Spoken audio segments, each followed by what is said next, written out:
Today we have a naval officer, former naval officer, nuclear sub-commander that is here today, and we're leading off with him. His name is John Rennie. He is not a coach, like I just mentioned. He is an entrepreneur, runs a company. He also has written several leadership books, which he'll talk about.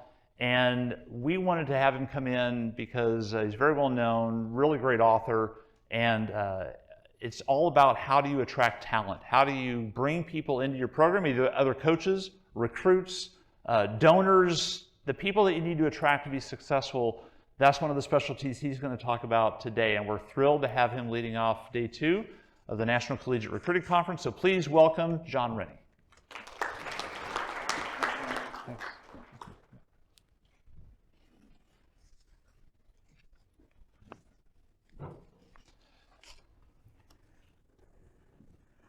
So, good morning. My name is John Rennie, and I'm not a coach. But I was told to wear my gear, so this is my company. I spent 5 years as a naval officer on nuclear submarines. Then I spent 22 years in corporate America running manufacturing plants. I ran 8 different manufacturing plants throughout my career.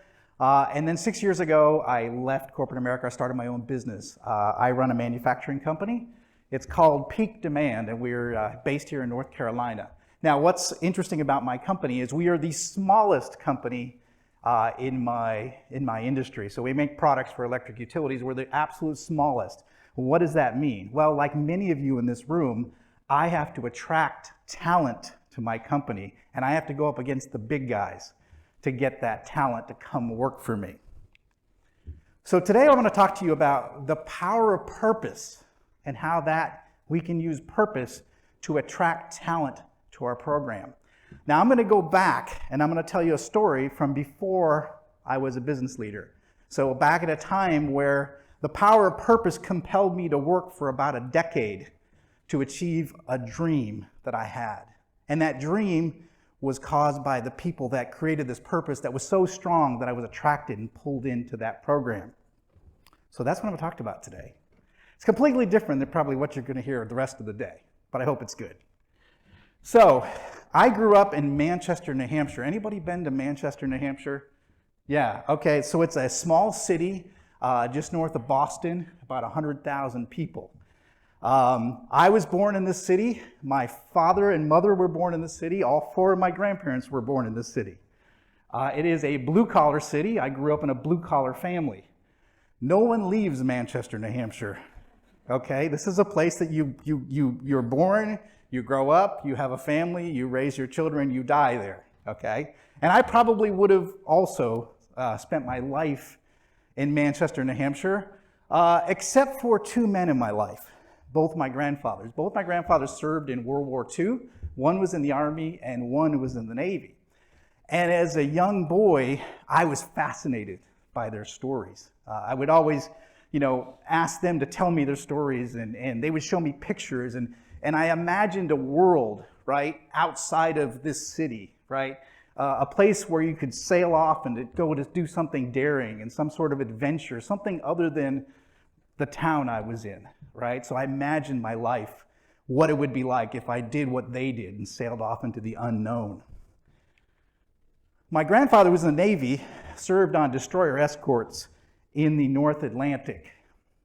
And if you know anything about your history, the North Atlantic was a heavy battleground between the Germans and the Allied forces, and that was a big part of that was submarine operations. The Germans had U-boats, and they were very effective at sinking a lot of the Allied shipping and a lot of the supply ships that were coming across the Atlantic. My grandfather was involved in many historic battles with German U-boats. And fortunately came out on top, where otherwise I wouldn't be here today. But I remember hearing those stories, and I remember hearing the idea of an underwater boat, right? A weapon platform that could be underwater and sneak up on its enemies and conduct this battle, which to me, it just sparked the imagination of a young boy. I started just being fascinated with the idea underwater warfare, submarines. And so, it's funny, a lot of kids dream of being an astronaut. They dream of being a firefighter or a police officer. I began to have this dream of being on submarines. That became a fascination with me as a young boy. I started studying, all this, the history of World War II and the submarines that, mostly in the Pacific Theater. If you know history, after Pearl Harbor, the U.S. Navy was pretty devastated. So submarines were the one thing that we had, and we went after, the Japanese shipping, the Japanese warships, with these daring submarine crews. These tiny submarines, these electric submarines, and they went off and did some amazing things. And one of the men that stood out to me during that time was a guy by the name of Richard O'Kane, and he's there pictured in the center. Richard, and the reason why he stood out to me is he was from New Hampshire. He was from my home state. He was a guy that did what I dreamed of doing. He left New Hampshire and went on this daring life that he lived out on submarines. Richard O'Kane made 10 war patrols, 5 of them as the executive officer on the Wahoo, and then 5 as the commanding officer on the Tang. And he became he was the officer who had the most successful attacks on enemy ships in the history of all of submarine warfare during those 10 combat missions. And during the 5 combat missions where he was the commanding officer of the Tang, they actually sank 24 Japanese warships, which was a record at the time. So he set the record for the most amount of enemy damage during this time. So this is a very daring commander from my home state. You can see where I was drawn to this guy. He was a hero. He was a legend. He was someone that I would want to be like. And every time I saw a picture of him, he was wearing these submarine dolphins on his uniform, and I'll talk a little bit about that. But he won the Medal of Honor for his actions in the Pacific. And he was someone that a young boy could look up to and desire to be like. And so this was someone that had this person, Richard O'Kane, what he accomplished, what he did, became someone that was a bit of a hero to me. And I wanted to be like him. I wanted to wear those submarine dolphins on my chest as well. So that's what they look like. That's the gold submarine dolphins. So you probably are more familiar with the Navy SEAL, not anchors, what they call it, the Trident, right? Everybody knows the Navy SEAL Trident because Navy SEALs write books. Everybody buys their books, right? Navy submariners write books, and some people buy them, but SEALs sell books, okay? Submariners, But so these are like Top Gun, right? They have the gold wings, the naval aviators. So this is we don't call ourselves Top Gun, we call ourselves Bottom Gun, okay? Appropriately. But so this is the submarine dolphins. It signifies that you are qualified in all aspects of underwater warfare. You are a qualified submarine officer.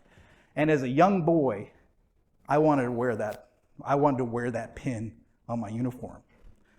Now, of course, I'm a young boy in New Hampshire. I have 2 grandfathers in the military, but I had no idea how do you get to be a submarine officer, right? So I didn't know, but I just dreamed of it.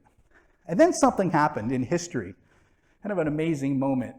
A freshman year in high school, some guy named Ronald Reagan got inaugurated as president of the United States.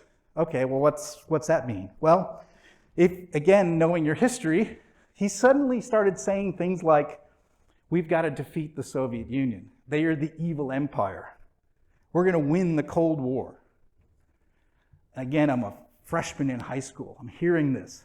And he also says, and submarines will play a key role in that victory. Well, what do you think happens to a young kid with these dreams and now a purpose, a passion, something that I could, a target, a president who said, we're going to defeat the evil empire and win the Cold War. Wow. So suddenly there was a reason for all my youth and excitement and desires and dreams. There was a purpose for me to do something about that. I wanted to be, kind of hard to see, Lots of submarines in this picture, which is unusual. Submarines typically operate alone, but I wanted to be part of these elite warriors, undersea warriors, that would go off and be on the front lines of the Cold War. I said to myself, that's what I want to do. So, freshman in high school, what do? You go to your guidance counselor, right? So I go to my guidance counselor and I say, I want to be a submarine officer. What do you think he said? Nobody says that. No kid goes to their guidance counselor wanting to be a submarine officer.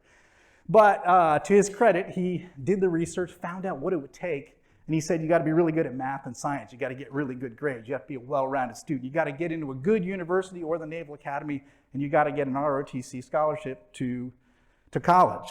And you probably got to study engineering. All right, well, again, blue-collar kid from New Hampshire. I don't even know what an engineer is, right? But I guess that's what I got to do.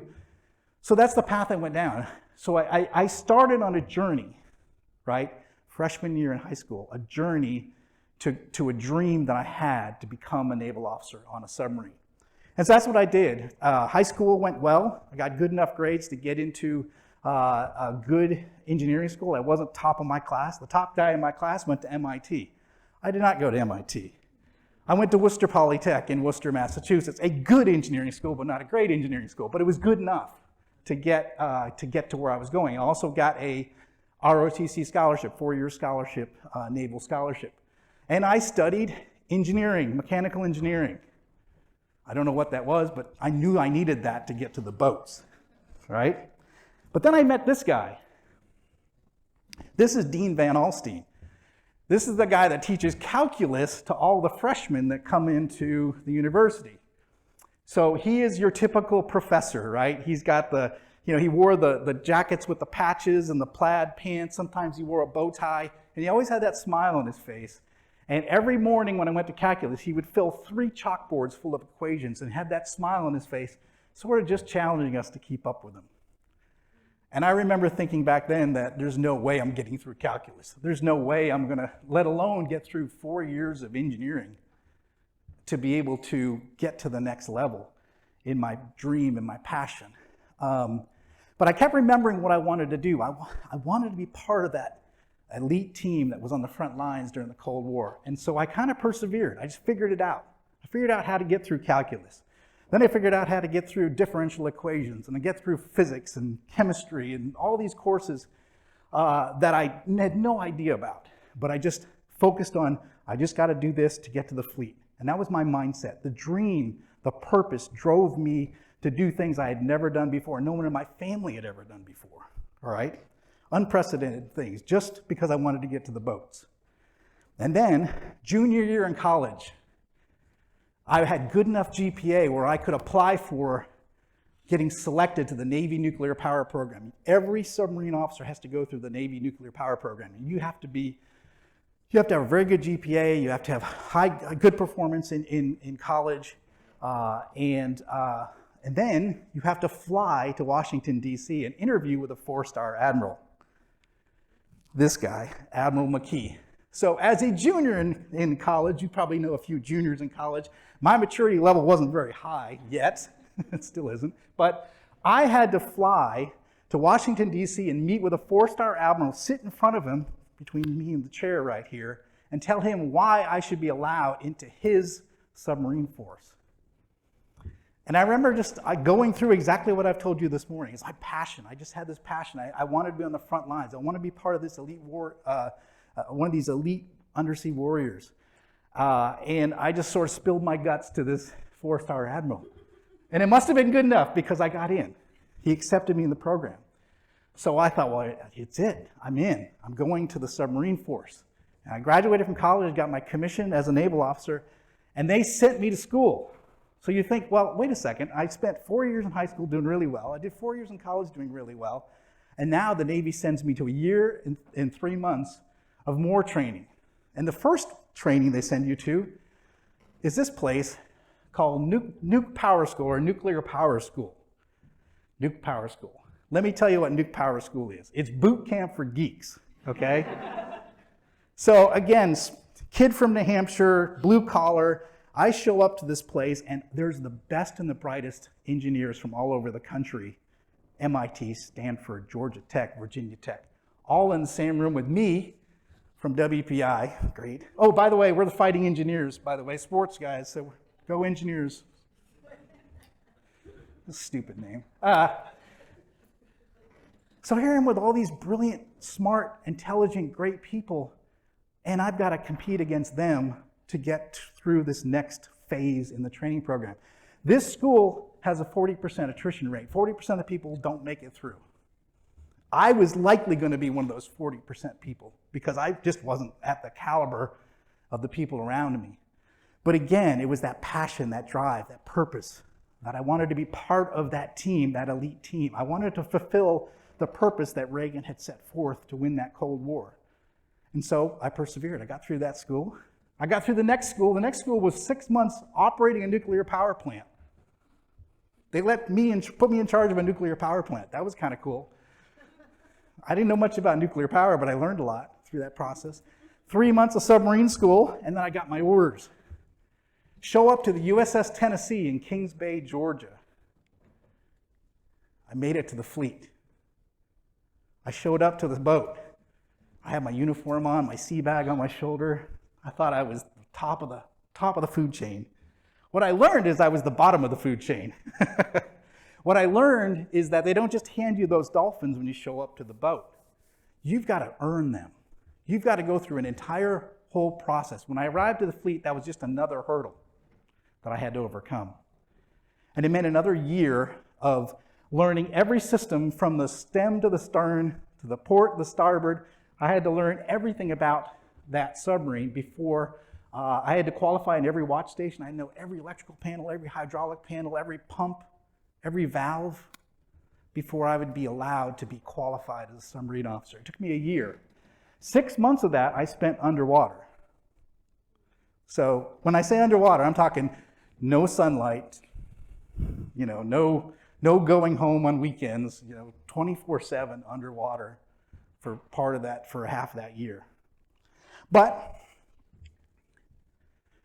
on April 24th, 1992, 11 years after I decided I wanted to be a naval officer, 11 years, they pinned the dolphins on my uniform. I was fully qualified as a submarine officer. I was wearing the same uniform, wearing the same pin as my hero, Richard O'Kane. I was wearing the same dolphins as Admiral McKee, who I was sitting in front of not too long ago. I had achieved my childhood dream of getting on these boats. So, what does this have to do with recruiting? It's a good story, John, that's great, but how does this have to do with recruiting? Think about it.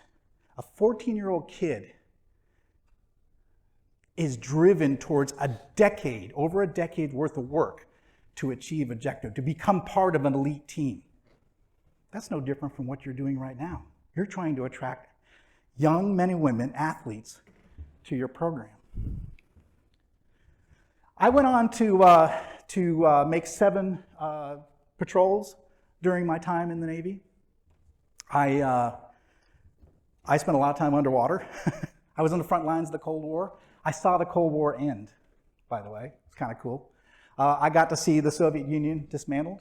I got to see the Soviet boats, so the submarines and the ships disappear from the Atlantic Ocean. And I got to fulfill that dream, that goal of winning the Cold War. I was one of the many sailors who came before me. 50 years of Cold War history, but I got a chance to do that. So, what about your program? So the question I have for you is, what about your program attracts young people that they want to spend, maybe not a decade, but certainly many years of sacrifice, hard work, effort, late nights, early mornings to get into your program?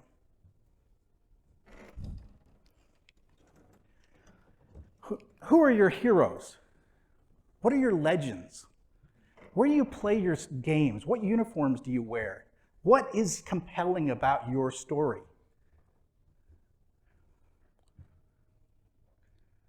So think about my heroes, right? Richard O'Kane and the emblem, the submarine dolphins, right? The uniform, right? There was something for me as a young boy to hold on to, right?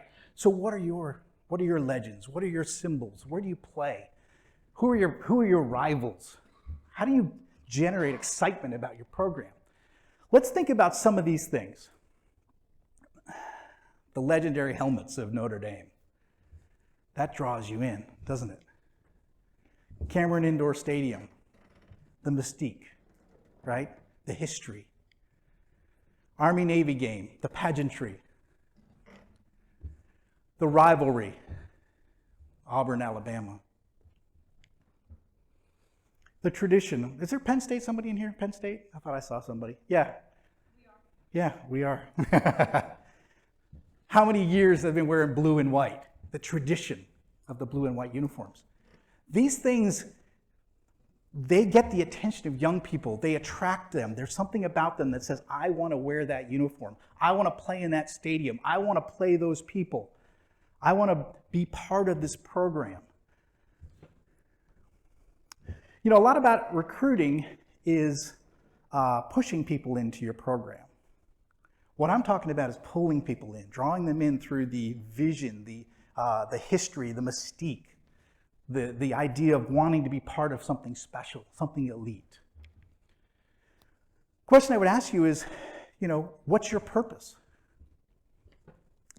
And you might say to me, John, it's easy. My job, my purpose is to win games, right? Or matches or whatever sport you're playing, right? And that's just like saying me as a business guy, my job is to make money. Well, that's boring, right? Yes, your job is to win games. Yes, my job is to make money. But that doesn't elicit a response. That doesn't get people excited about it. Let me read some phrases to you for some teams around the country. First of all, I'll put up this one.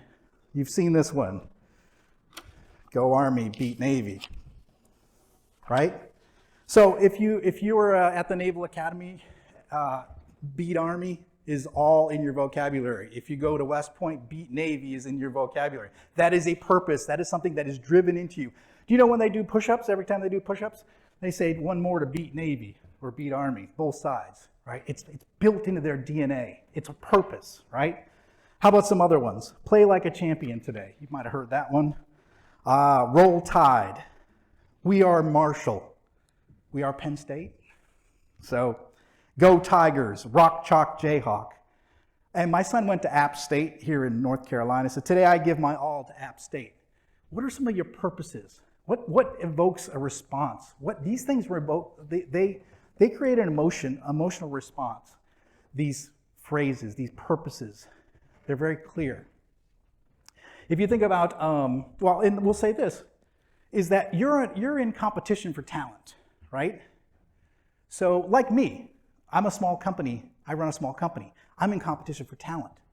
So today, people going to work in this industry, my industry, they can go work for the big guys. And what do they get? Tuition reimbursement, they get travel, they get bonuses, they get promotions. The world is in front of them, right? So my smallest competitor next to me is a $40 billion company. I'm less than 100 million. So you can imagine I'm tiny compared to my nearest competitor. But yet people still come work for me. They spend their careers with me. And I always wondered why. And the reason is because of the purpose that we have. So we're a small company trying to change our industry. We're trying to do things different. Our purpose is to change the status quo in our industry. And people are attracted to that purpose, and they want to be part of something that's being done differently. Sure, they can go work for the big guys, right? And do the traditional things in our industry. But they want to be part of something special, something elite, someone doing something different. And so that's why they're attracted to my business. That's why they come work for me. And that's why they don't go for the big guys. And so some of you are in small schools, you face those same challenges, right? The big schools have what? They got, sponsorships and TV, and they got the best equipment, they got trainers. And so you're going up against that. But what makes your program elite? What makes your program special? What gets people, young athletes, excited about coming and spending years just to wear your uniform, just to be part of your program? What are you doing to put a vision in their head, a dream in their head, that they're willing to go through anything to get there? And that's really about what this idea is. What's your purpose? What makes you special? What makes you elite? How do you attract the best? and brightest. Maybe not the brightest, right? No, the best. The best and brightest. To the program, right? The people that are going to make the history. Who are your legends? Who are your stories? How can you tell those stories? How do you pull people in and not just push them in, right? The first time they hear about your program shouldn't be on the college campus visit. It should be something that they've heard about, dreamed about, thought about. I'll leave you with this quote. It's one of my favorites, and I'll read it because it's kind of hard to see. It says, if you want to build a ship, don't drum up people to collect wood. Don't assign them tasks and work, but rather teach them to long for the endless immensity of the sea. It's the idea of casting a vision, creating a purpose so strong that you pull people into what you're doing. And that's all I have for you today. And you can see if you go into the app, you can connect with me. I've got all my contact information out there. I've got a couple of 3 best-selling books you can check out on my website. But that's it on my side. So any questions before I wrap up? I heard the questions were low. That's what I heard. That's the rumor. Yes? Just with this generation, there's a lot of kids that don't get excited about things maybe the way that you did back in the 80s. Yeah. And I'm just wondering, what would your advice be to coaches who are trying to kind of connect with that generation that may be a little less passionate about some of the bigger picture themes and goals, and it's all about other stuff? Yeah, I think you're right. I think we're distracted by way too much these days, right? And back then, there was a few things that we could get keyed up on. But I think going back to what's the mystique about your program? What's special about it? What's interesting about it? And making sure that you emphasize that in your social media, in your advertising, in your recruiting documents, that you're going to get a chance. If you come to our program, you're going to get a chance to play Army. You're going to get a chance to play on this stadium. You're going to get a chance to do, so you pull into cast into their imagination of being part of your program. And yeah, you're right, we're heavily distracted people now, but make them capture their imagination into what's something special and elite about you and what you do in your program that they can be a part of, that you can be a part of that, and join us. I got 5. Other thoughts, other questions? It's a completely different speech, I know. I've never recruited anyone for college, so yes. What would you describe the purpose of your company currently? Mm-hmm. You sort of talk about purpose. What is the reason people get excited to work for you? So we call ourselves a different kind of supplier. And we do things, whatever the big guys do, we sort of do opposite. So as they're slow, we're fast. As they're complicated, we're simple. As they're treated like a number, we treat customers, first name basis. We answer the phone on the first ring.